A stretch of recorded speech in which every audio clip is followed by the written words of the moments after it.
गलती कुछ होता है, तो 2 लोगों पे हो सकता है। आप या तो मेरे साथ गलत कर लो या छात्रों के साथ गलत कर लो। आप मेरे साथ गलत करोगे तो मुझे ज़्यादा कोई फ़र्क नहीं पड़ता है क्योंकि मेरा क्या है, मेरा कैसा मार्केट में किस तरह का रेपुटेशन है, उस पर नहीं। बच्चे मेरे से पढ़ने आते हैं मेरे इंग्लिश की पढ़ाई को देखकर। ना मेरे कैरेक्टर को देख के आते हैं, ना लोग मेरे बारे में क्या बोलते हैं ये सोच के आते हैं, मैं कैसा पढ़ाती हूँ, कितना एक्सपीरियंस वो देख के आते हैं। मुझे कोई फ़र्क नहीं पड़ता।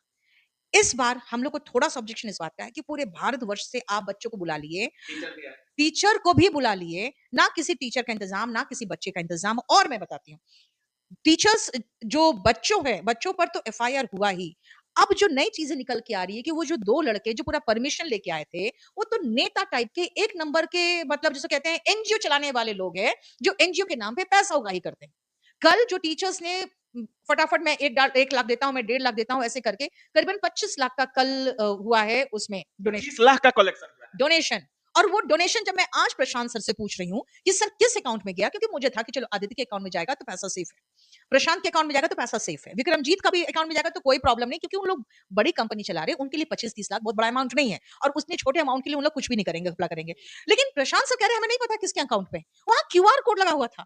वो दोनों लड़कों ने वहाँ करीबन 25 से 30 लाख उगा ही कर लिए हैं। अब वो पैसा का कोई अकाउंटिंग नहीं। अच्छा, वो दोनों लड़के यूपीएससी के स्टूडेंट हैं और यूपीएससी के मठाधीश हैं। उन लोग की आदत है कैंडल मार्च निकालना, स्टूडेंट वेलफेयर पे आगे रहना। जैसे आज मुझे पता चला जो 3 बच्चों का डेथ हुआ था ना राउस आईएएस में, उन 3 बच्चों के मामले में भी ये सबसे आगे बढ़ने की कोशिश किए थे पैसा उगाही कराने के लिए। सब लोगों से डिस्कस करें उसका 10x पे जा चुका था वो। मतलब ये बहुत ज़्यादा, अगर वो कल को रुकते तो हमें अलग से प्रोविजन, हमें ब्लॉक्स बनवाने पड़ते बीच में, हमें खाने के लिए और 10 आप मोटा माटी बता सकें कि कितना पैसा इन लोगों की तरफ से आया? पैसा बता रहा हूँ और मैं आपको पढ़ के भी सुना दूंगा।